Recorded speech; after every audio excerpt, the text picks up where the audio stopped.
and then this guy grabs this other guy from the skull and caves in his eyes, and he crushes the skull until it explodes in a fountain of gore and blood, brains scattering everywhere. It was hilarious. Oh, I'm so in love with Game of Thrones right now. Much like about 100 other people that I know who talk about Games of Thrones.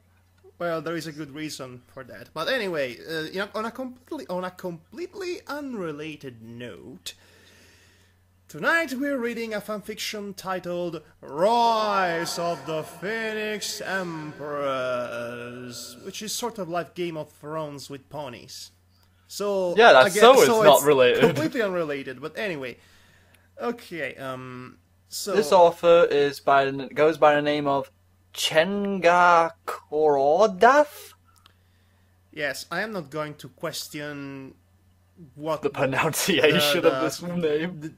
We're probably going to get it wrong anyway, however we decide to pronounce it.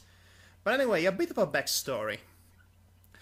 So we finished basically reading all there was to be read about our favorite author in the world, Horse Voice, which was able to commune complex philosophical themes through, let's say, economy of words, so to speak. It doesn't go out of his way to sound posh or complex. He uses simple wording to commune complex themes. Now, conversely, we have Chengar Kordath, which for the most part likes to perform acrobatics of wording that don't commune much overall. But when he does get his story, narrative, style, and what have you right, it can be quite enjoyable. Now, I won't talk about the winning verse, because it's a... whoa boy, it's a rabbit hole. We don't have the material time to devolve. Let's just say that I already made this video, this fanfiction R&R video, in which I review this particular fanfiction, and I already introduced the so-called winning verse there. So, if you're interested in knowing more about that, just go check my video, the fanfiction R&R video of Rise of the Phoenix Empress. I would imagine that the link to the video will be in the description of this video. I was about to say that. Why do you feel the need to steal my spotlight, you miserable milquetoast? So anyway. Says you. Why? There is a third person here? Of course I'm the one saying it. What is wrong with you? It's a saying. I know. I'm trolling you. Isn't that obvious? Oh, good golly, that's so original trolling. By the way, the skull exploded and blood goring everywhere. What was I talking about? Oh yes, Rise of the Phoenix Empress. Now, Devar, would you mind reading the introduction? Then we can start talking about this thing properly.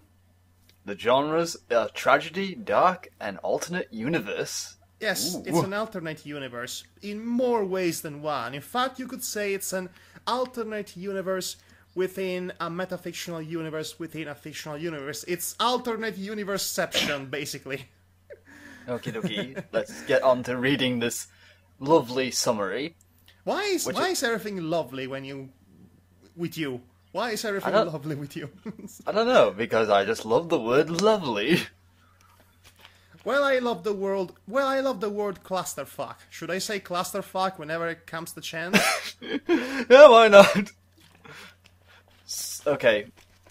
Sunbeam Sparkle is not a good pony. She might not be pure evil, but she is ruthless, ambitious, and so power-hungry that she would even aspire to usurp Celestia's throne. Love Worse, she succeeds in manipulating Celestia into not only surrendering rule over Equestria, but her immortality as well. Already sounds like a lovely lady, doesn't it? Okay, already the premise is intriguing. So, Who is Sunbeam Sparkle? Well, of course, the name suggests she's somehow related with Twilight Sparkle. She is, in fact, according to this author, of course, she's an OC, but according to this author, she's an ancestor to Twilight Sparkle. In fact, this story is set 900 years in the past of the current canon of the My Little Pony show. And, but that's not the alternative universe part. We'll get to that. Please continue. It is often said that power corrupts. An absolute... Curse your power, dare you be so corrupting? An absolute power corrupts absolutely. Absolute corruption. I am going to punch power in the face. In most cases, that's true. Many good ponies have begun with good intentions, but slowly lost their way. However, this is not always the case. A rare few virtuous ponies have the character and strength of will to resist temptation, and are never corrupted by their authority. Even rarer, there comes a time when gaining power makes a pony better than they were before. This is one such story. Now, Devar, allow me to introduce you to the novel titled The Lunar Rebellion, which is one of the cornerstones of the so-called winning verse, which we're not talking about. But this story in particular is actually relevant to this other story that we're going to read tonight. Or start reading, for that matter, because it's 3 chapters long and all that. So the Lunar Rebellion tells the story of a lunar rebellion which took place within the Pegasi society to actually usurp Celestia of her throne. And it was an insurrection that was motivated by actual noble means. In fact, it's one of those scenarios in which there are no real villains, just sides to be taken, which is interesting in its own right. Now, the story, for the most part, is told from the perspective of Shadow Kicker, which is a direct ancestor. There is a leitmotif here with direct ancestoring and what have you. Direct ancestor to Cloud Kicker, which is a background pony in the actual show, and she's more or less the center of attention in the so-called winning verse. She is the winning pony of the main story of the winning verse. Basically, she gives the name to the so-called winning universe. Already we are... Okay, so the point I'm trying to make is that this particular story, Rise of the Phoenix Empress, takes place after the Lunar Rebellion, which is a story that's currently ongoing, so it's not over yet. In fact, it's far from it. At the current pacing, it might take longer than the entirety of a Song of Ice and Fire to end, for that matter. And I'm not joking. But, okay, so this takes place after it. So after the war was won, spoiler alert by the way, and Celestia was not usurped over throne, and the Pegasi rebels have been vanquished and they surrendered, and all that. Now, this particular story is told from the perspective of one of the major key players of the war, Sunbeam Sparkle, that is, and she's a very important pony. She's also a sociopath and a potential psychopath. And she has a mental illness, apparently, and she simply she's not able to discern moral appropriateness from just downright ruthlessness justified by environments. Let's just say that from her point of view, everything is a means to an end. That includes political maneuvering and also the so-called art of bed chamber. Bed chamber? Sexual favors. Oh. So she has no ethics, no morals, no shame. She's above and beneath all those things at the same time. She's kind of in her own dimension when it comes to perceiving the world around her. But since she's actually one of the most powerful and, well, knowing unicorns in Equestria, she's also incredibly indispensable for everyone. So her aid in affairs of Equestria is actually, it cannot be possibly denied. She is that troubling of a character, and yet she's that important in the positions she occupies. So basically, this already fits like some sort of political allegory in which you have the worst possible kind of people in power, and yet without them in power, the situation would be even more chaotic.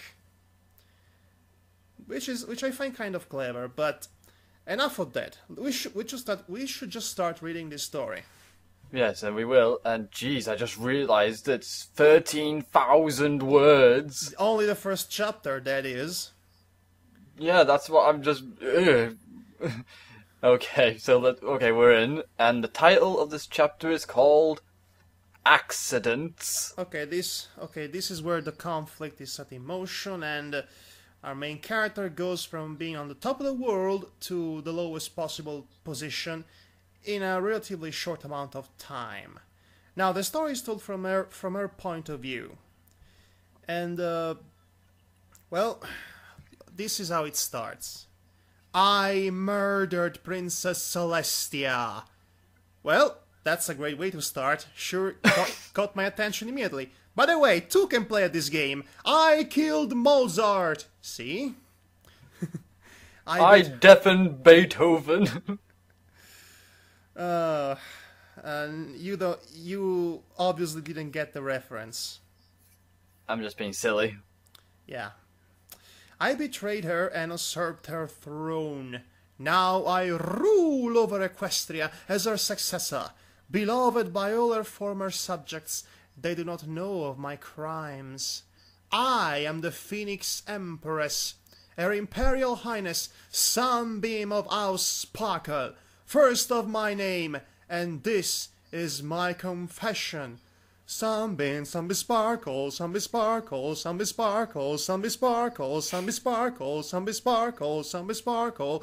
She went and usurped Celestia overthrown. Overthrown. Now she is an alicorn demigod. And, okay. So the rest of the story is basically a flashback from this one statement she pronounced. Change of paragraph, and you go. As long as this doesn't turn into a flashback within a flashback, then we'll be fine. Well... Yeah, it doesn't went the Ghost of Mars route, thankfully. Okay, let's start this. We got a long way to go. Yep. Celestia once told me that great things often come from humble beginning. I had something in my throat then. Humble beginnings. Yes, this is definitely an humble beginning, isn't it? For you. Yes, I coughed up a hairball, I guess. A mere glass blower's daughter rises to become the most powerful mare in Equestria, casting down nobles, warlords, and even a goddess in the course of her journey. A single pebble tossed into a pond causes ripples that flow across the surface of an entire lake. A snowball fight sets in motion the chain events that will lead to the death of Celestia. Wow, very interesting. So already, I like the fact that within a couple of lines there's already a bit of characterization. Already, she had humble beginnings, and so so basically her drive to rise to power come from her, well, humble beginnings. And she became a social escalator, and that's also explained why she completely looks down at nobles, with sheer contempt, for that matter. And also, somehow, some way, she has a daughter. I have no idea from whom that daughter is. Shall I continue? Yes, please. So if she's playing snowball fights with her daughter, it's actual magical arcane training for combat. But let's To call it a snowball fight. to be fair, this particular snowball fight was far more than an idle diversion. It was training for my daughter. Midnight's natural talents lie in cryomancy. Okay, So okay, you managed to pronounce it right. So I won't correct you this time. So a mock battle of snow and ice was a fine way to develop her skills. It's a song of snow and ice. She learned the basics of offense and defense and gained familiarity with her element of choice. Oh my gosh, it is... okay, so Game of Thrones, My Little Pony, and now Avatar The Last Airbender. Could it possibly get more cool? At the time, I was merely the Archmagus of Cantala. I think it's pronounced Archmagus. I thought it was Arch, but okay, Arch. Okay, Archmagus of Cantala and Grand Vizier to Celestia. So basically she was Gandalf and Jafar at the same time. The Vizier at this rate is like the butler. The butler did it. It's the Vizier. He did it. Well, she is most certainly cunning, ruthless, manipulative, psychotic, and all that. So, yeah, she would fit, and ambitious, over-ambitious in fact, she would fit for the role of the Vizier. But she has one saving grace. She's a mother. And that will play an important role for, her character overall. Methinks. I mean, judging from the way she's been portrayed or perceived in the other story, the Lunar Rebellion, which is still ongoing, by the way, I remind you. Mm-hmm. Those two ranks arguably made me the most powerful mortal pony in all Equestria in the aftermath of the Lunar Rebellion. See? Title drop. What did I tell you? Reference. The Lunar Rebellion. And I was quite content with that position. If I were to offer any complaint on the matter, it would be that Shadow Kicker, which you mentioned before. Yes, I did, and we'll have to devolve a bit of a conversation about to explain Shadow Kicker's role in all this thing, and how her relationship with Sunbeam Sparkle has been so far. Which it's not one of the best relationship, to say the very least. Typical buddy cop scenario, this is not. Lady Protector of Equestria often seemed more powerful in practice, though her formal power was less defined than mine. She had Celestia's ear. Thankfully, she almost never used her influence in ways that were counter to my own interests. However, the Lady Protector had no place in my mind at the time, for Midnight fully occupied my attention. Yes, my Midnight is the name of the filly that happens to be her daughter. And with a mother like Sunbeam Sparkle, well, let's just say Midnight might have some issues growing up. She's already kind of intentionally, adorably creepy. That's what I want to say. I like to see this adorably creepiness that I can shiver. Okay, so basically, the kind of outspoken child that tells you things as they are with complete blunt honesty, but with a deadpan tone of voice that make her sound distant or robotic. That's Midnight Sparkle. Let's see. My daughter and I are. Oh wait, am I in the right place? Yes. Oh yes, I am. My daughter and I are a study. Are a study in contrasts. My coat is a shade of blue, so light it is often mistaken for pure white, where Midnight's is rather fittingly a deep midnight blue. Her mane and tail call to mind the appearances of fresh ice, while my own red and gold locks had the semblance of an open flame. I was Lyric. So basically, Sunbeam Sparkle design is reminiscent of Sunset Shimmer, even though they're not related. And Midnight Sparkle is basically similar to Nyx from the novel Past Scenes. I was of a choleric temperament. I think that's how you pronounce it, but that's a word I've never seen before. While my daughter tended towards melancholic moods, even our magical talents seemed in opposition to one another. My daughter's skills in cryomancy, compared to my own inclination towards pyromancy. Oh my gosh! It's like a firebender versus one of the X-Men, Heisman. Ah. The marks our talents in reflected that difference, an open flame and a snowflake, though midnight was only recently acquired. Could you pick up the pace a little bit? Well... Yes, I understand, but I'm trying my best here. However, surface appearances are often so simple as to be deceptive. Consider, for example, our talents in magic. Fire and ice are often declared to be in opposition to one another, but my own studies have shown that this is not so. Ultimately, fire and ice are both just a matter of manipulating heat, either concentrating a great deal of it, or simply moving it away.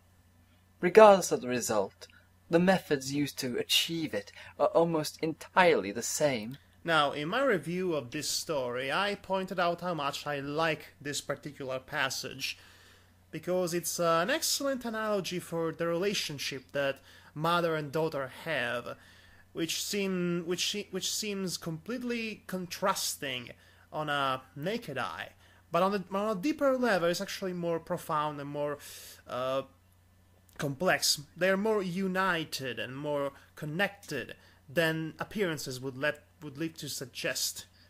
They have a solid relationship that doesn't seem too much, but somehow it does. And that's the analogy between fire and ice and mother and daughter, which I find really interesting.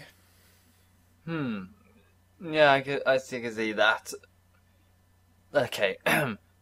Thus, our current exercise... Then again, this author has a terrible habit to going around in circles when it comes to describing situation or even dialogues. This story is actually one of the least troubled by that particular flaw, much to my satisfaction. That's always good when it's not going around in circles. Okay. I conjured a projectile and directed towards the scampering young filly who sought to evade my aim. Just as I set my aim and prepared to strike, Midnight dove behind a tree, effectively blocking my lines of attack. The Canterlot Royal Gardens featured enough cover to make for a useful training area, and were conveniently located relative to the Archmagus Tower. Archmagus! Are you doing this on purpose?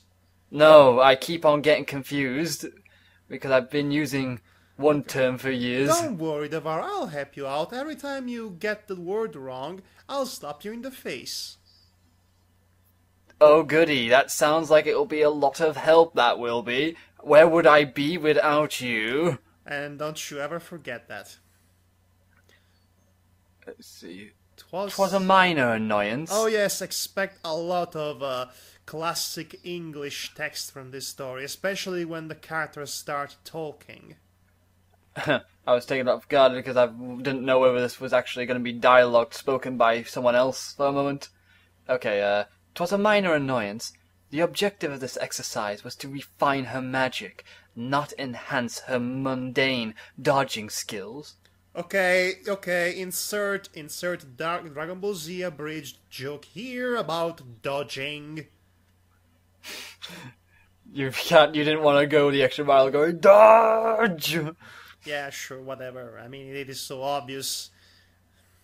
Still, agility exercises had their place too. A magus who utterly neglects their physical training is naught but a fool. Not I love these fantasy titles. Archmagus or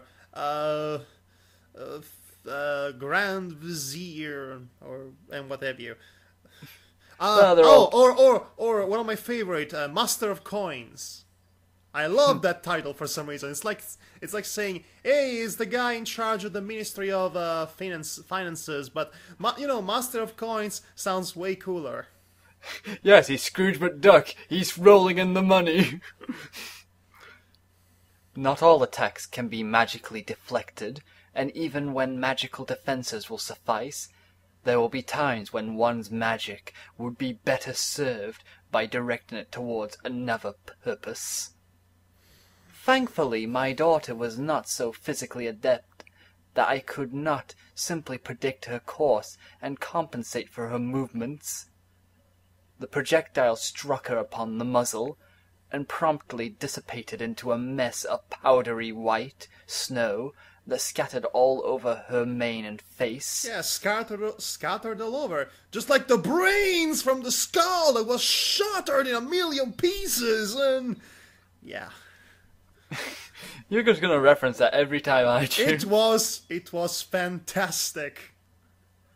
Though Midnight had adequately protected herself against the cold, enough snow entered her nose that she had to sneeze several times to clear it. That did nothing to diminish the small but undeniably present smile upon her face. All right. Would you be our Sunbeam Sparkle for tonight? With pleasure. Midnight? Okay. I think she should be more stern and severe, but not too much. Midnight? I chided.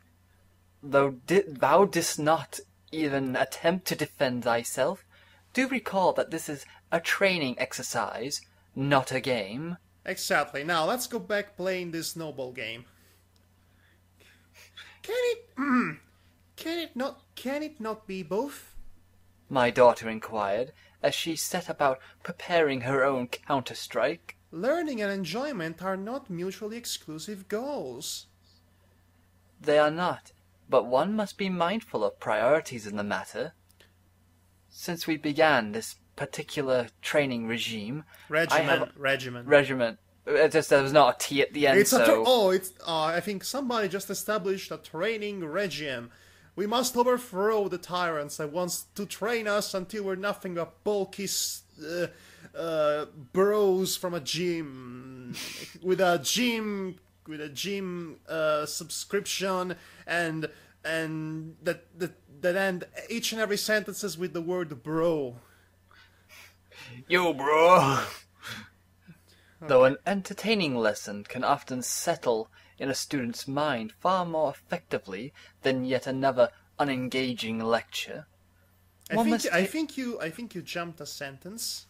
I did. Let me see. I've often felt that my daughter enjoyed herself far too much in these games.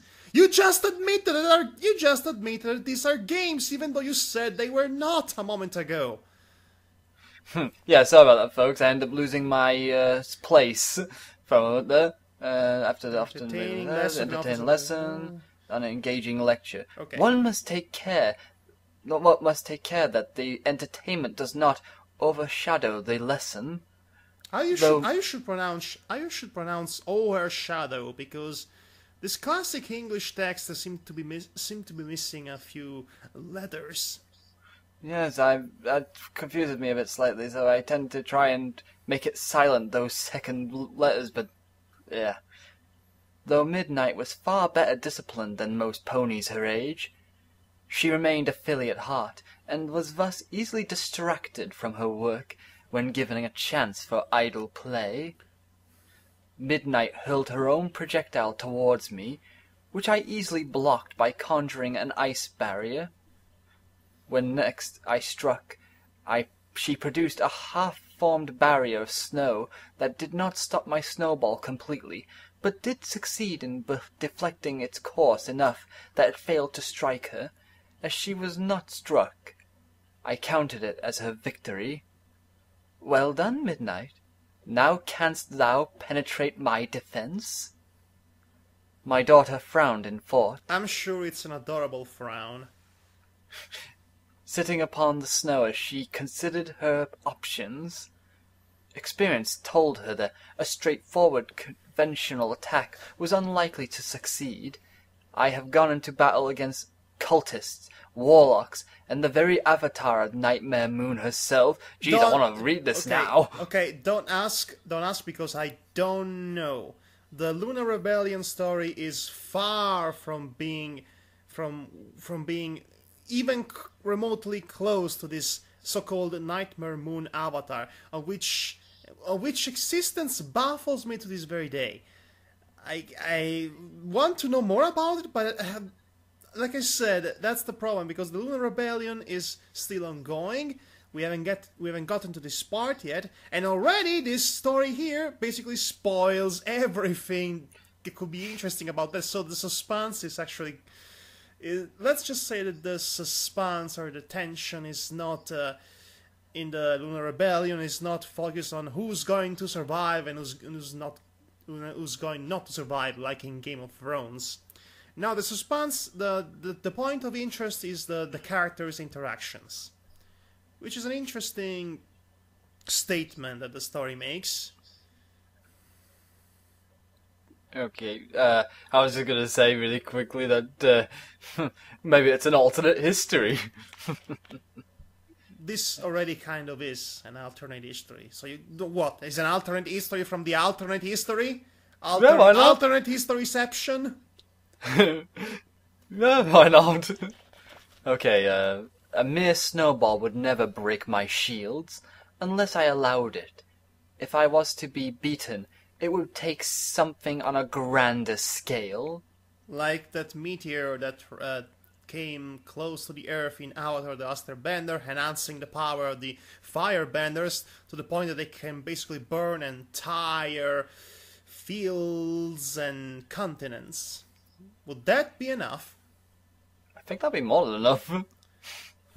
Midnight had apparently reached the same conclusion as she began her casting, and I felt the snowbank shift beneath me. Soon a veritable wave of snow rose up from the ground, gathering together and slowly moving forward to engulf me. A conventional shield might hold the mass of snow at bay, but it would also ensure that I would be buried to the tip of my horn. And that is unacceptable! That was hardly an ideal solution. Thankfully, I had other means of countering the attack. Cheating! As the wave descended, a curtain of flame met it, not merely melting it, but converting the snow to steam, which I quickly directed upwards and away from the both of us. My daughter's face slowly shifted from hopeful grin to annoyed pout. I'm sure it's the most adorable pout ever. Yes, I agree. Adorable pouting. Initiated. As she realized her attack had been foiled. Ah! Foiled again! Curse you, G.I. Joe! Drat, and double drat. I can't believe you tried to do that. Oh, it didn't come out so bad, didn't he? Emily, that's your line now. But, Mother... she protested. You gave your word that you would not use pyromancy in these exercises. There is no rules in the battlefield. I did not use pyromancy. I counted. I used cryomancy, but reversed the process. Which is called pyromancy, you cheating, lying meanie. If I were to judge by the frown on her face, Midnight did not find any reasoning convincing. My reasoning convincing. What's with you and words? Well, I'm trying to read really really a decent speed, and that's bound to happen with me. Okay, hang on. The change of paragraph is imminent, more or less. Mm-hmm. But you always say cryomancy is not by pyromancy inverted. That's my point exactly. Her face contorted in thought as she considered the matter, no doubt attempting to construct some form of logical trap for me. Is this your way of saying you do not wish for me to use cryomancy? Rather than debate semantics, I thought that was an E for a moment, but it's a C, a topic which Midnight is at times aggravatingly well versed in for a filly of her age, I opted to alter the discussion. Ha ha ha! Adults, they always do that. Mayhaps instead we should take as a warning that there will be times when thy opponents will use dishonest tactics. You sound too tender. You should be more stern. I'm trying to be, but it's very rare I get to sound stern. Oh, gee, I could have never guessed. You're supposed to be an actor, man. Prove it. Give me a moment. I'm trying to get my center. And by the way, I love the word mayhaps. I always use it instead of maybe in my speech. Yeah, it's cute. Let's see. But I know that already. My daughter gave a discontented grumble and sat once more, clearly having lost interest in our training exercise, after being unfairly cheated of her victory. Rather than set her mind to finding another way to overcome my defences, she put her magic to work on gathering up a large mess of snow and forming it into a miniature likeness of Mount Avalon. What? Did you just say Mount Avalon? What? Okay. I know you have Canterlot, but you also have Camelot in here. What's the deal with What's the deal with Mount Avalon? Apparently, it's the Promised Land is involved in this somehow. I thought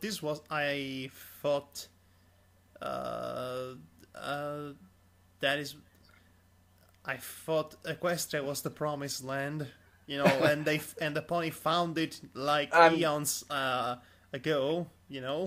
I'm just referencing English history, where Avalon was considered supposed to be the Promised Land of England, of some description. Okay, I'm aware of that, but this is not England.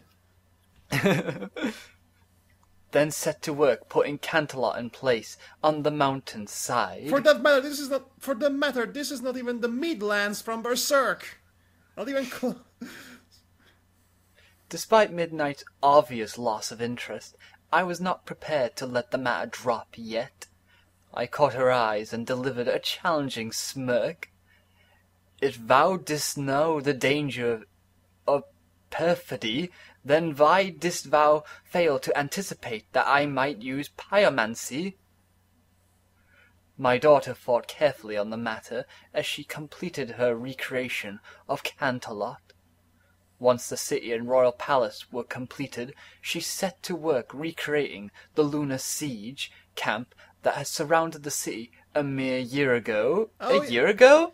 Yes, they are referring to the point in the war in which the Pegasus army from Pegasopolis actually held the city under a siege, which apparently happened, and it's yet to happen in the actual story, but I know it's going to happen, so yes.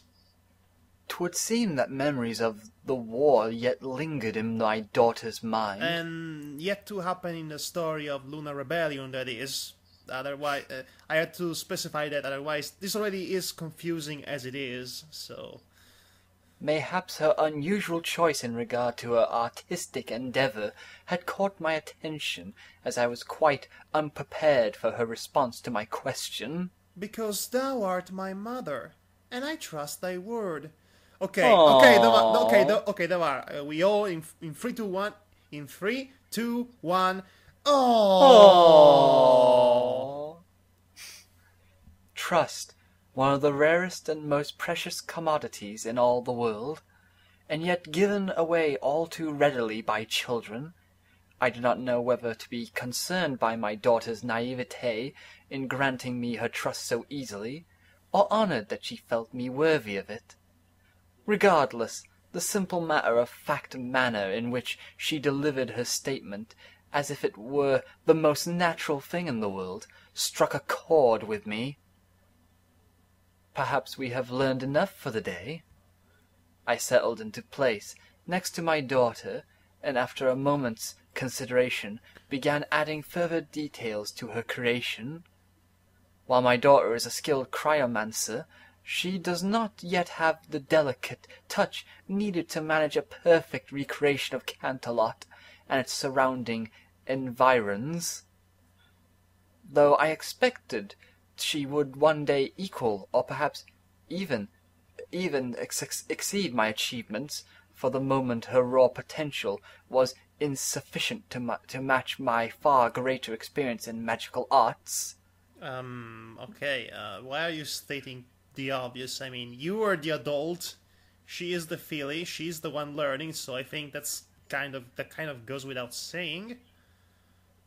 Midnight turned her mind fully to the task at hoof, seeming determined to match my contributions to her latest project. I'm sure this is a very cute scene, actually. You know, mother and daughter building a snow town with a snow city with the snow. Such a nice little moment. Yeah, it's a nice little rest and also touching moment. And the smart thing is that the story is actually delivering some bits of world building and contextualization while that scene is going on. You know, with the filly building up the city, we are aware now there was a siege around Canterlot, and also we became aware of a few things as well when the snowball fight was taking place, such as that Sunbeam Sparkle actually is a practiced veteran battle mage. For example, little things that are important to the overall contextualization of the story. Yeah, I can see that. Let me see. Let's see, where was I? I lost my our latest project. She worked her magic. As she worked her magic, she slowly shifted her own position until her back rested against my chest. As she settled into her new position, one of my forelegs moved of its own accord, gently wrapping itself over her chest in an embrace. The gesture brought a smile to Midnight's face, and I decided to leave my limb in that position. And now, Aww. and now something really weird is said. I confess, I had grown far fonder of Midnight than I ever would have expected when first she came into my life. And this kind of ruins the mood. Her arrival. Okay, the thing about Sunbeam Sparkle is that she is not very good in what's the word I'm looking for? Basic human emotions, or in this case, basic equine emotion, but you get the idea. So this thing about being a mother and raising a daughter is something that didn't. It's an emotion, a feeling, or a state of mind that didn't come natural to her. It's something she developed slowly, but consistently, and it often comes to punches with her old self, which is the sociopathic, psychopathic, narrow-minded, focused, overambitious, means to an end persona. And bedding, apparently, too. Her arrival was most unexpected. Okay, arrival was... What do you mean her arrival was most unexpected? I mean, aren't you the artist of the bedchamber? No, apparently one day it just got dropped through the ceiling. Maybe... Wait. There you go, baby. Maybe they had magical contraceptives at the time. I don't want to imagine that. But too late.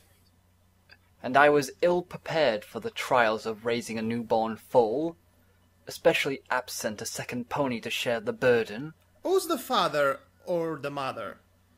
No, I say father or the mother because in the headcanon universe of Chengar Kordath, apparently mares can also conceive between one another if they really, really love each other. It's literally the magic of love creating babies. What about the stallions? The stallions, I think the stallions are basically screwed. Then again, they are the inferior gender. So... So says every My Little Pony fan. See. Okay, so at least this author tried to put stallions in important and meaningful positions, both politically and from a character standpoint. So there is a bit more equality in here, except for the whole magic of love conceived baby thingy. Magical babies. Which is both intriguing and incredibly ridiculous. The more you think about it. Yeah. Let's see. More than once, after having been woken in the wee hours of the morning by her cries, I had been tempted to be done with her. What do you mean by that? Yeah, I was gonna say, that took a turn for the dark. 'Twas not uncommon for mares of my station to simply leave the raising of children entirely in the hooves of servants. Oh, okay. Good. She just means have nothing to do with parenting her. Actually, I like the fact that she decided to take the hard way to raise her, and ironically, which makes for a stronger character altogether. But ironically, the decision might have been the cause of her own, of the idea of personally crafting her own successor so that would carry on her ambitions, and that's not something she could trust anyone else but herself to do.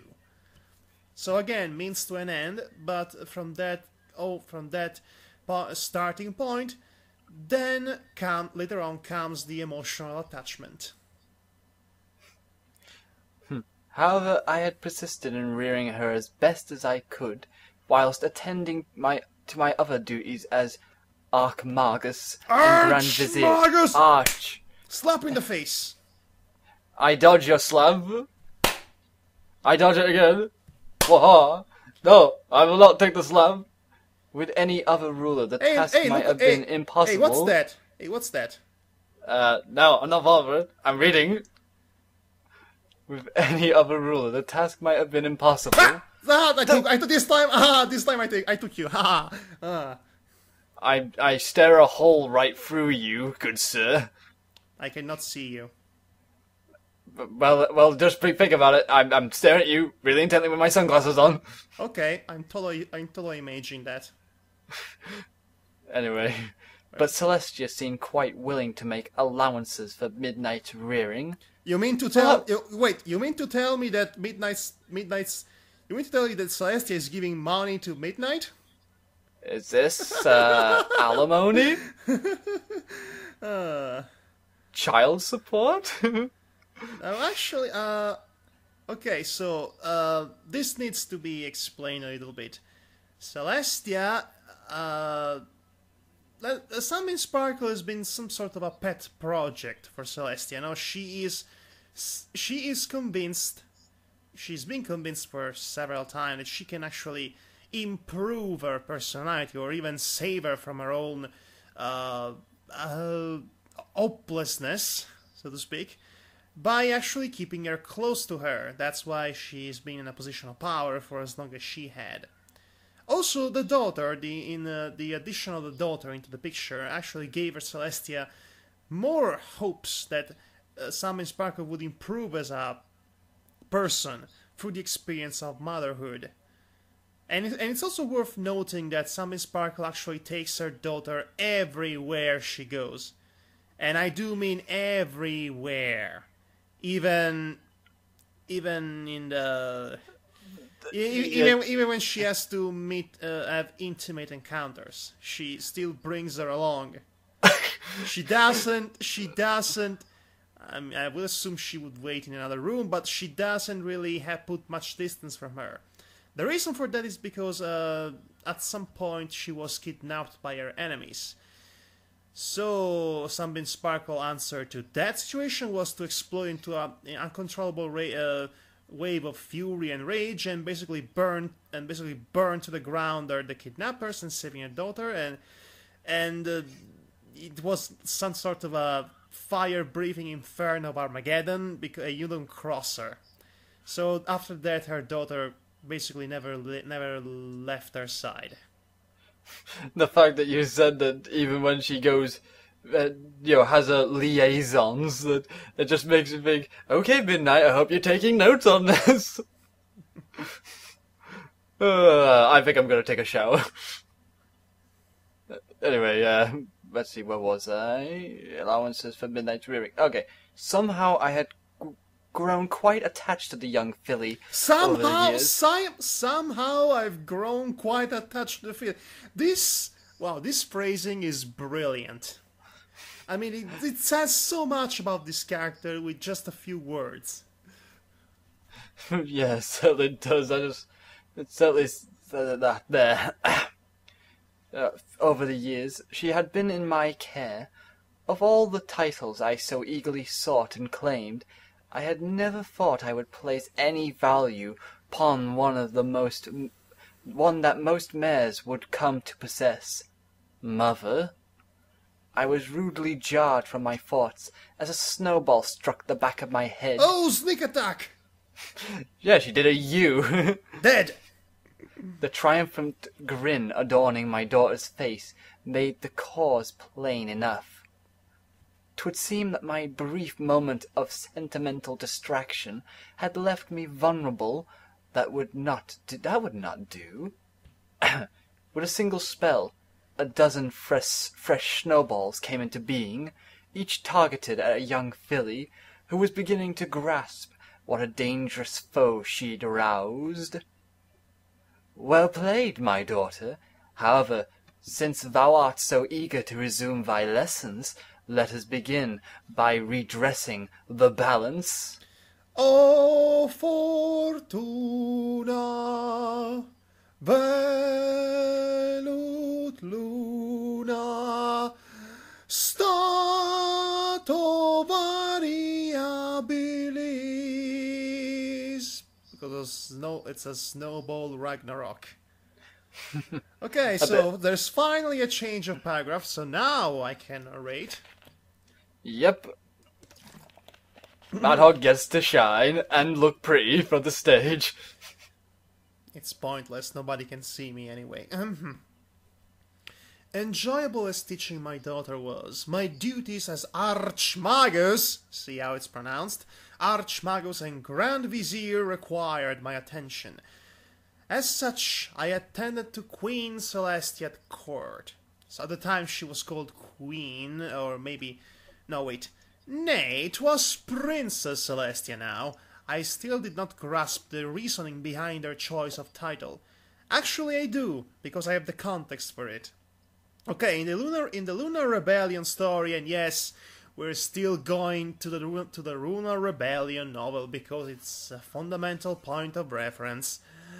Celestia wasn't the unified ruler of all three pony tribes. She was at the same time the commander of the Pegasus, the queen of the unicorns, and the chancellor of the Earth ponies. That's a lot of titles in one there. So now that they managed to unify Equestria into a more unified nation than it was before, she decided to adopt the princess title because princess sounds completely non-threatening. If you think about it. It sounds really nice. It sounds like you could have cookies from our house. Yes, from a political standpoint, that actually makes more sense if you have a context to think about it. Even though she's technically not a princess, she decided to adopt princess as a title for that reason. I still did not grasp the reasoning behind her choice of title.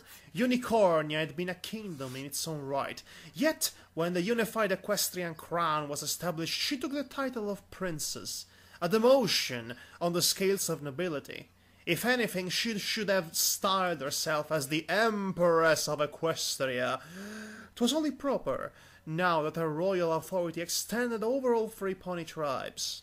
However, The princess's mind was set on the matter.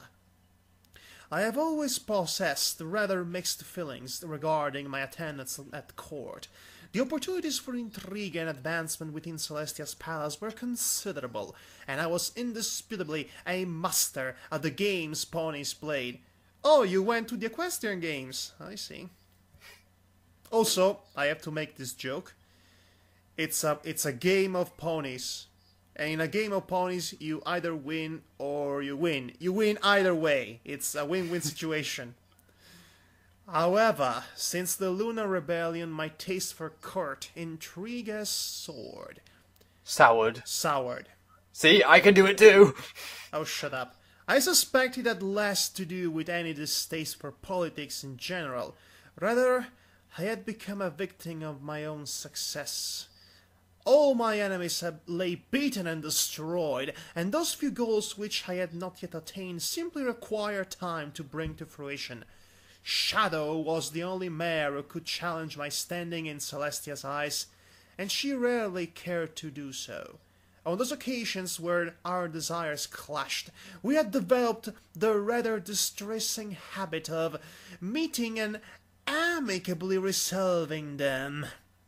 Well, that's most certainly improvement from the time they actually tried to kill each other. And also from the time in which, multiple times actually, in which Sam and Sparkle would actually try to seduce Shadow Kicker, and then she would tell her to her face that she'd love to bed her so that she can manipulate her for her own political advantages. She would say that right on her face. Well, you gotta give it to one thing to her. She's very honest. And she's consistent. That's actually her more infamous and notorious quality. She is consistent in her own psychosis. Sensible and pragmatic, true, but some tiny part of me yet missed the battles we fought in earlier times. My position simply provided few challenges in this age. Implementing my grand plans did not provide the same joy that crafting them had produced. It was satisfying to see my will done, but much like the rebels I had so recently helped to destroy, I found that attending to the many small details of leadership was a wearisome task. I had given thought to attempting to seduce Celestia's Shadow, but they favored one another's company over mine. I did not credit the rumors that they were engaged in some sort of illicit liaison. Liaison. Are you sure it's not pronounced liaison? I keep hearing it as that way, but who knows? Is it a French word? It could be a French word, because it's always pronounced as liaison. Liaison, whatever. Though. Both thought themselves too noble for such a thing. Rather than pursue their clear mutual desires, which apparently are so clear anyone can notice them, they would let the barriers of rank and position stand betwixt them whilst they suffered nobly through the love they both desired, but had deluded themselves into thinking they could not have. More fools they. By the way, it is worth noting that the whole reason why Shadow Kicker sided with Celestia to fight against her own people is because she had a thing for her, even though she would not admit it herself, and she would say it's all about honor and loyalty to Commander Celestia. Yeah, so keep telling yourself that. Yes, there is absolutely nothing wrong in following your own heart. I mean, this is a world in which the magic of love and friendship literally destroys powerful foes. So yes, and apparently babies can be born of love alone. Yeah, so, magical love babies. From lesbian ponies, though. And if they drink Power Fist, they'll get 400 babies. Try Pony first! The energy drink for ponies with ridiculous amounts of energy! Okay. My position simply provided future... No, wait, I already had that. More fools More they. fools there, you say? If the noble pining of princess and protector was the greatest trial of court life, I might have been content to suffer through it. Sadly, there was another, far greater blight within the palace. The nobility.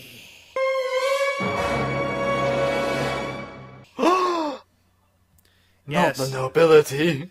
Yes, the nobility. The most annoying, boorish, stuck-up people that ever lived. The most insufferable pile of idiots that one could possibly come up to meet face to face. Oh, what wonderful weather we're having today. Oh, you see those poor earth ponies over there. Clearly we are the superior race. Hey, you sir, are you getting sick and tired of those snobby nobles? I've always found the entire concept of inherited aristocratic families lacking in any form of logic or reason. Of course, she would think that she can only perceive things in a logical manner. So, yeah. Also, she came from humble origins. That's only that you have to keep that in mind. That also it's important. Certainly, some traits were inherited through bloodlines, but history has shown time and again that a pony is far more than the sum of their ancestors. Great state mares gave birth to fools and wastrels, while others such as I come from the humblest of origins, yet attain far greater heights than those of better breeding. Wow, that says a lot there. I had been sorely tempted to refuse when Celestia named me Countess of Shetland. Shetland? I am not going to... I'm not going No, the joke writes itself there and everyone will notice it. I'm just surprised they went there. I want to wrap my mind over Shetland. I cannot wrap my mind over this choice of a name for anything, really. In the end, I had accepted the title out of simple pragmatism. Whatever my dislike of the institution as a whole, possession of a noble title was useful for my current purposes. As I said, everything is a means to an end for her. It granted me a new measure of respect, ensured my lasting legacy, and lulled the nobles into a false sense of security regarding my intentions. I am going to kill them all. Let them hold their delusions that a mere title would end my plans to destroy their power. I think With noble away! Sadly, the greatest moments of my master plan had already been implemented. Private armies and levies had been incorporated into the Princess' Royal Guard as a temporary wartime emergency measure, which naturally became quite permanent after the war's end. New taxes were levied, and traditional rights and privileges revoked under the same reasoning. Though the nobility still existed as a distinct political class, their capacity to threaten the crown's authority was near to non-existent. Most were now dependent on the crown for various offices and honors simply to provide for their livelihood. Before I reached the age of retirement, I fully intended to reduce the nobles to fighting one another over who would provide a servant's duties to Celestia herself. I like this idea. I think she actually managed to do that, considering how completely unimportant nobles tend to be in current-day Equestria. They're just smoke and mirrors, really. But they're still elitarian douchebags. They're basically like Bleep TV. It seemed a fitting end to them to linger on with empty titles as they schemed and plotted to determine which of them would have the honor of wiping Celestia's arse. Well, she went a bit colorful there, but yes, I can forgive her. I don't like the aristocracy. Nobody likes the aristocracy. Anyway, okay, it should be worth noting at this point that in this particular moment that the Lunar Rebellion is The nobility had quite the power, but not for long.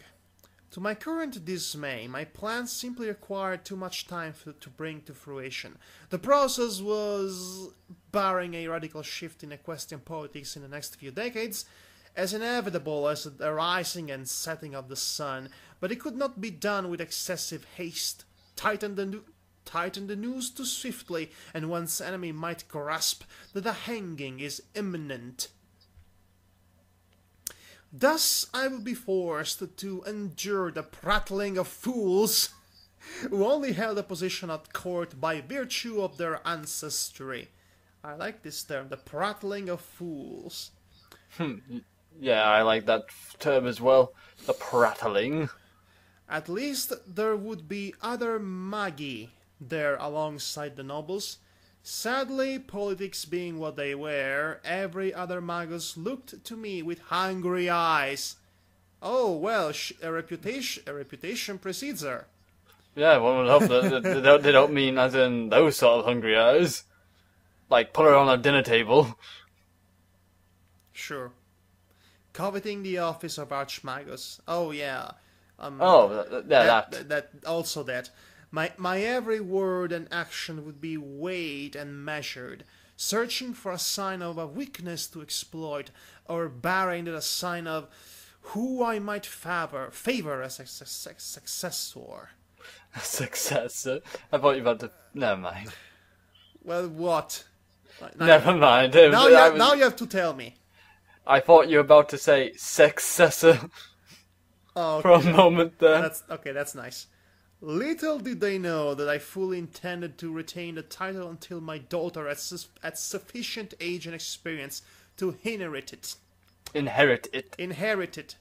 And of course they won't try to harm her in any way possible, because they remember what happened the last time somebody tried to do that.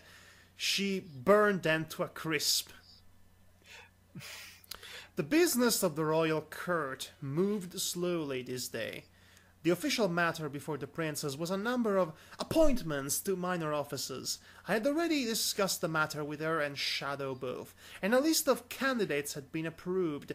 What passed today was merely a formality, so long as no unexpected complications arose from the discussion. Thus far, none had. So it was that I found myself in place at Celestia's left hoof, listening to the slow drone of court procedure.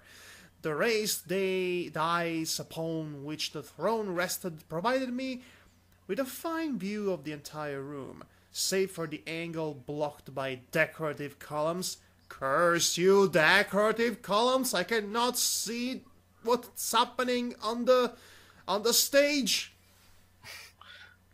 Candidates were called forward, credentials were discussed, decisions announced, and oaths sworn. It was a laborious but unfortunately necessary part of rulership. In earlier times, I might have at least found some diversion in brief stolen conversations with Celestia, but now Shadow sat at her right hoof, quietly exchanging words with her. No doubt their conversation was punctuated with many lingering looks of forlorn longing and similar foolishness. Okay, I get it. Okay, I totally get it. She's jelly. Oh yeah, she's so jelly. Though perhaps there was some silver lining to the matter, as their preoccupation with one another left me free to cast my eyes and ears about the court. Only a fool would think to discuss the Archmagus of Canterlot within her very presence, but one of the hidden virtues of the current system of inherited nobility is that it left the court with an appreciable population of fools. I guess all the nobles are fools. She has a big thing for the word fools. Foolish fools! Foolish fools that fools around, that fools with will of other fools. Kill your family. Though the two stallions I took note of at least had sense enough to speak to one another in hushed whispers, they did not have sense enough to realize that the magus has means of overhearing such conversations. gone soft," the taller of the two stated. "Surely not. His companion answered. For any other mare I might believe it, but Sunbeam the Fall Slayer? Never." And this is where the bombshell is dropped. Fall Slayer. Of course, if you read the Lunar Rebellion before this, you already know that. But I didn't. I read this before reading Lunar Rebellion, actually. So this was the moment of, what? Okay. It would seem the shadow of that incident yet lingered over my reputation. In truth, the whole situation was much exaggerated. 'Tis an unpleasant but inevitable truth that collateral damage occurs when powerful mages do battle with one another. I took no pleasure in the child's death, nor my own role in causing it, but had I not sacrificed the young colt's life in the curse of stopping his mad warlock of a father, many more would have perished. Those who are quick to feel moral outrage at some of my more questionable acts always seem to forget that those actions, unpleasant as they might seem, were ultimately for the good of all Equestria. Already I see a big moral line here that seems that she's basically not empathic to. Like I said, she has this incapability of being morally appropriate, so to speak. But by the way, would you like to know how that foal came to die? Do we really want to break that up? She turned the foal into a magical tick timing bomb that exploded with his father along. And that's how she saved countless lives, by sacrificing one small life in the most cruel and yet cruelly logically useful way possible. use the child as a pawn. That's like... She used it as a bomb. What a asshole of a bitch. She's a mother. Oh God. But again, but you cannot exactly be completely morally superior. You cannot put yourself in a superior position from her, because while doing so, she saved many lives. I know, that's what made It's like the saying, the life of many outweighs the life of few. But it's taken to the most extreme of situations. That's what makes it so difficult to judge her, because morally I want to say this is not right. But what anyone else could have been able to do in her position, you'd also have to consider that. No, that's the other problem there. So this one fiction is making our noggin work, thinking about stuff. That's great. Yeah, let's carry on. Anyway, however, now was not the time to linger on things long past and best forgotten. The fools continued their conversation. "I swear it, the mare who once was the terror of Trottingham is now naught but a doting mother. When didst thou last hear of her going forth to slay a warlock, or burning down a group of brigands? I cannot recall her taking the field since the war's end. Nay, instead she whiles away her days spoiling that strange daughter of ours. 'Tis enough to make one wonder if her magical abilities have been damaged in some way.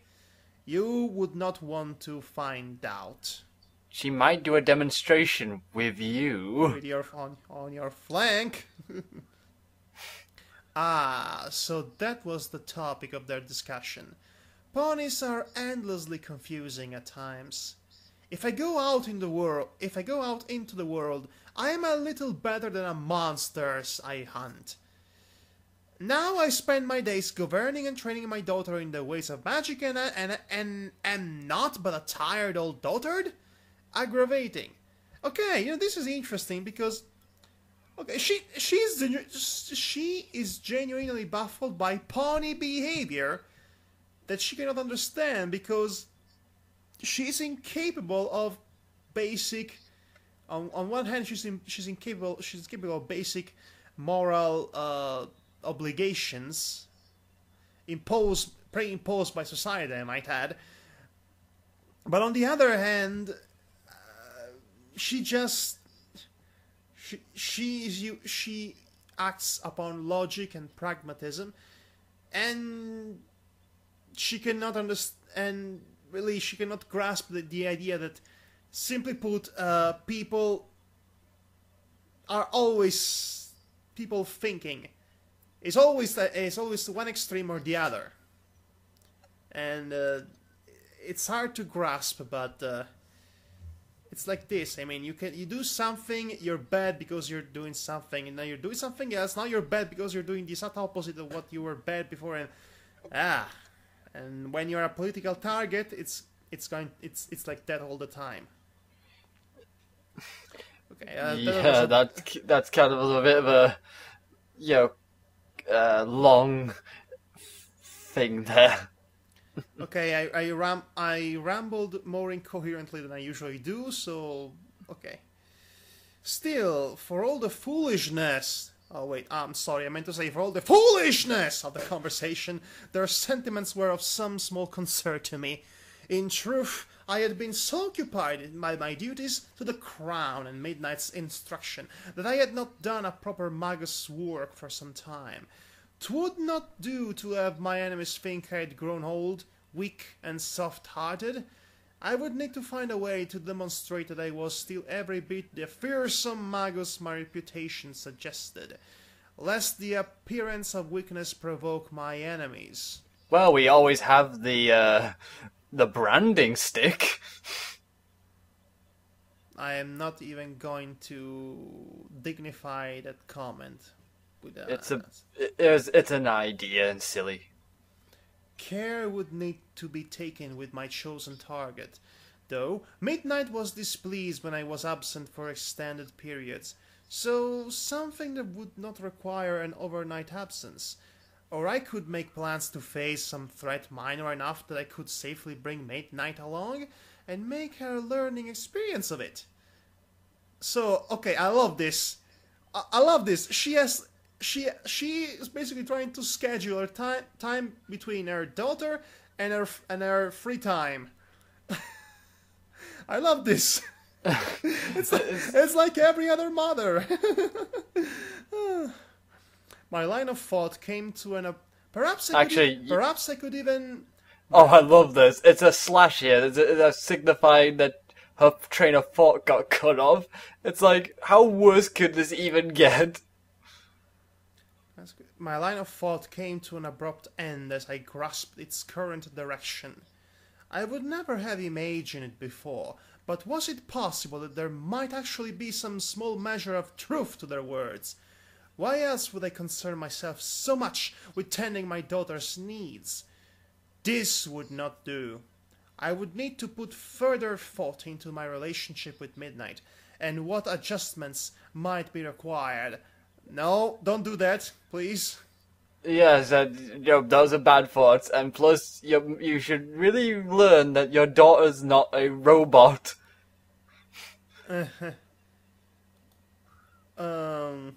I confess, the matter lingered on my mind for the rest of the day. Even as the business of Kurt continued around me, I did not brood over it or allow it to distract me from other matters, but whenever my mind sat idle for too long, the thought entered once more. I had grown so comfortably at ease with my daughter that I had allowed her undue influence over my actions? The matter preyed upon my mind so heavily that I was taken somewhat unawares when Celestia spoke to me. "How does thy daughter's training proceed, Sunbeam?" Due to my state of distraction, Celestia was forced to repeat her question. You do not make Celestia repeat the question, sucker! And then lightly rest a hoof upon my shoulder to gain my attention before echoing herself once more. My apologies, Your Highness. I was lost in thought. Not that her inquiry as to my daughter's training did anything to draw my mind away from my current dilemma with young Midnight. Midnight's training proceeds quite well. I have been at work developing her skills in cryomancy and defensive magic. Her progress is satisfactory. A confident smile slid onto my face, with practice ease despite my current concerns. If she continues at her current pace, I have every confidence that she will match or exceed my record for the youngest pony to claim the title of Archmagus. Archmagus! Oh, Arch! I thought it was Arch. Okay, Archmagus. Archmagus. Celestia gave a single satisfied nod, then had her attention claimed by one of the many noble parasites that populate Canterlot. Oh, these pesky parasites! However, it seemed that our brief exchange had drawn the attention of another. Let us hope you are correct in that, Sunbeam. The aged croak to his voice gave away the identity of the speaker even before I turned to face him. Tempus fugit, best name ever. Nice with the Latin there. I think it basically means time runs fast or something along those lines. I could be wrong. I probably am. Tempus fugit, Archmagus of the Southern March. A stallion who, between his advanced age and the fact that his talents lay in questionable area of the magical arts, would normally never ever become a Archmagus. However, the Lunar Rebellion had taken a heavy toll on our ranks. Of those Magi who hailed from the Southern March, he had the best qualifications for the post of Archmagus. More importantly, his political views were in alignment with my own, and I did not even need to bed him. But to be honest, I think that would be a bit...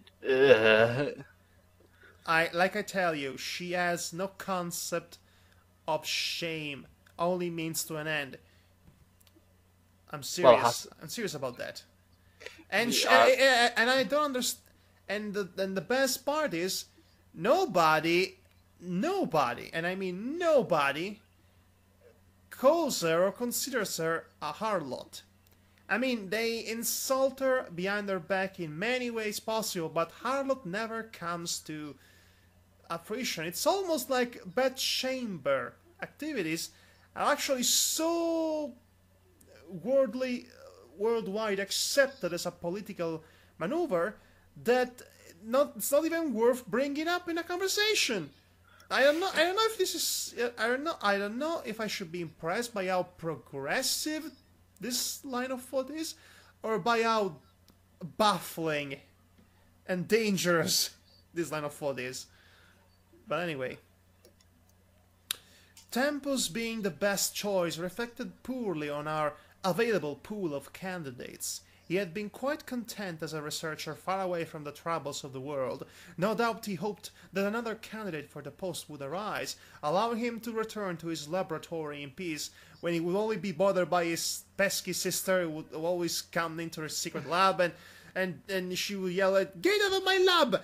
But she wouldn't, and she would break whole things, and then the parents would find out, and you'd have to erase their memory again. Get out of my laboratory! Didi, get out of my lab! Tempus turned to me, a sly smile tugging at his lips. More's the pity that on imagine you intend your daughter to become Archmagus of the Southern March. Well, unless you intend to give her another post before having her succeed you. I have another candidate in mind for the Southern March, I answered simply. I pray it will be many years before he must take the post. Daylight Shimmer was a skilled magus. Ooh, a direct ancestor to Sunset Ah. Shimmer. Not that I would have expected anything else considering his parentage, but he was some years away from being ready to succeed Tempus. Still, I had been Daylight's patron. Oh, he's been giving money to Daylight on Patreon, so he can continue his YouTube videos activity. Yeah, reviewing magical potions. By the way, I happen to have a Patreon account too. One of these days I might dust it off, and if I ever gather enough fandom to actually make it worthwhile. From his earliest days amongst the Magi, I had every confidence that he would prove a valuable asset. "So," Tempus inquired, "you are training your daughter in shields now? A fine thing, and I am glad to hear it proceeds well." A troubled frown crossed his face. "An important thing from an apprentice to learn. Very important. One of the simplest things we expect our apprentices to manage. Yet, a single error would cost them their lives." His ears went flat and tone turned mournful. "Has happened to poor Second Chance?" Second chance! Well, apparently, she's not going to get a third chance, that's for sure. This is like equal to the joke of, they only had 1 day left to retirement. Yes, or maybe some guy. Imagine if a guy on Star Trek was actually named Red Shirt. Oh, this is so funny. It is kind of funny. But yeah, it's so awful. It's like... Yes. I mean, she died. Probably horribly died. It took a moment to call to mind the mayor he spoke of, an apprentice of his who had died during the war. I did not recall the details of how she had passed, but from Tempus' reaction, I presumed that her defensive spells had failed in some way. That, or she had fallen afoul of one of the mage hunters. Yes, there were mage hunters. That's a thing? It's a thing. Well, of course, if the Pegasi have to fight, basically the Pegasi are going to fight for the most part magical unicorns, so they have to adapt. Far too many of my Magi met their end at the tips of cold iron lances. The mage bane metal made a mockery of most standard protections. 'Twas why I sought to instruct Midnight in using her cryomancy to construct physical barriers rather than rely on pure magic as a defense. Though the forces calling the ice into being might be magical, the ice itself was mundane in nature, and thus deflected cold iron weapons quite effectively. Rather than allowing him to linger in melancholy, I politely inquired after his new apprentice. 'Twas not a matter of great concern to me, but given the discussion of Midnight, not asking after his own student might be seen as a slight. A slight what? I mean, I see the adjective. You're missing the name. You're missing the sub. Okay. How fares vital force? This is the best name ever. Vital Force. Wow. So Vital Force is going to do a great solo guitar riff. No, that's Dragon Force. How fares Vital Force, was it? Okay. Is either going to be the greatest Jedi Knight ever, or a gigantic cop-out? The question had the desired effect of ending his poor mood, and as his troubled frown shifted to a proud smile.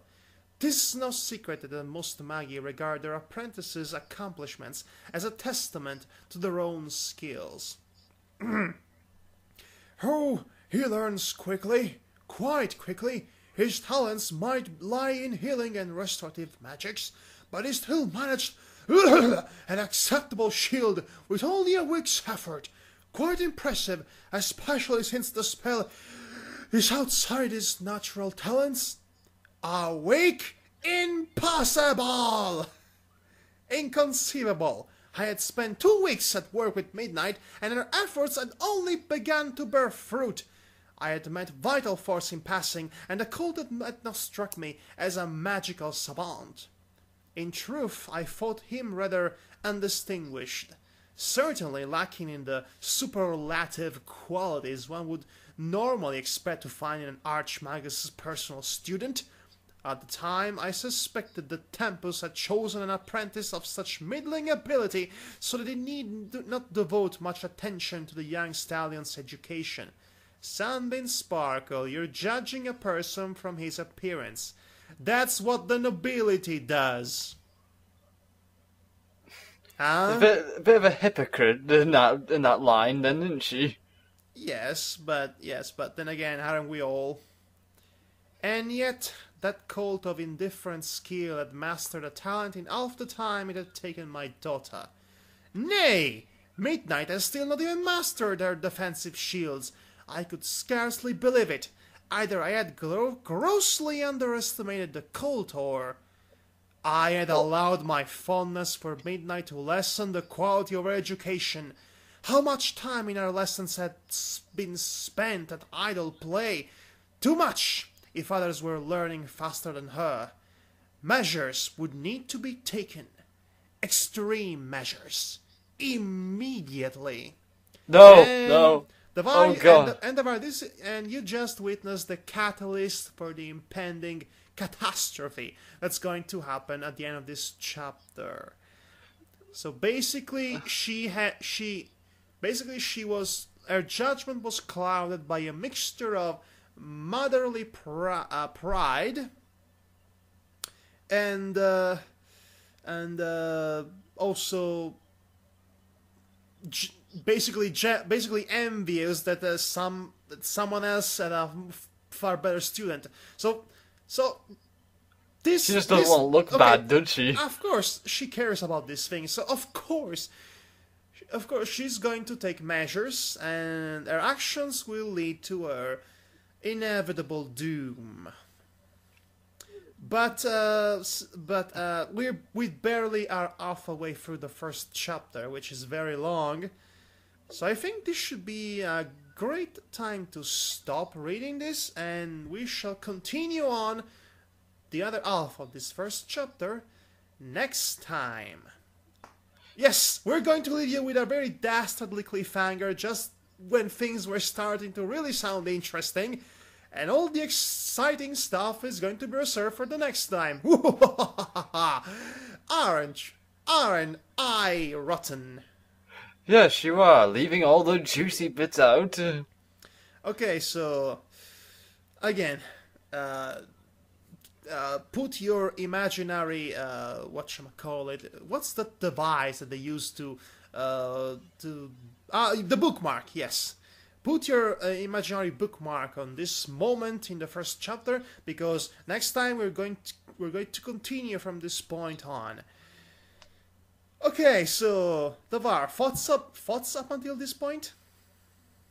My thoughts at this point is it's a very strong story, lots of political intrigue in this respect, and also world building. Don't forget world building. I like the fact that the most necessary bits of information to define the world in question are brought up without dampening or damaging narrative flow, which is usually one of the worst flaws of this writer. Yes, at least it's not going with the typical, person has to explain it all to someone who already knows the situation or the history. Or worse, an exposition dump that kills the flow of the narrative, and it's not well implemented with the rest of the story, even though it's an information that's supposedly important, which he does all the time in most of his stories. But not here, strange enough. Like I said, this story had one of the best first chapters I've ever come across, with at least one of the most interesting and alluring. Already, the character of Sunbeam Sparkle is interesting all the way, and it's worth exploring and getting to know more about. It's just too bad that this story was so short-lived in retrospect, but we'll get there when we get there. For now, sparkle, sunbeam sparkle, sunbeam sparkle, sunbeam sparkle. This is the end of the first half of chapter 1 and of this recording altogether. We'll be hearing from you, so to speak, next time. 'Twas an idle reading, 'twas, indeed it was. This has been Madhog, thy master, thy master, thy master. And I have been Divar, the Archimagus of misspelling and pronunciations. Okay, since that one was clever, I won't slap you in the face. Okay, now where was I? Oh yes. So the skull exploded with all the brains scattering all over the one girl screamed, and everyone was like, "Oh, that just happened." And it just happened, and it was a pool of blood and the brains and the grey matter and the more gore and the blah blah blah. This would be a good time to interrupt this recording, by the way. And the blood and the gore and the guts and the blah. I have no idea what to tell you there or say. Just, wow. No, I really don't like Game of Thrones. Wiener, wiener, wiener, wiener, wiener.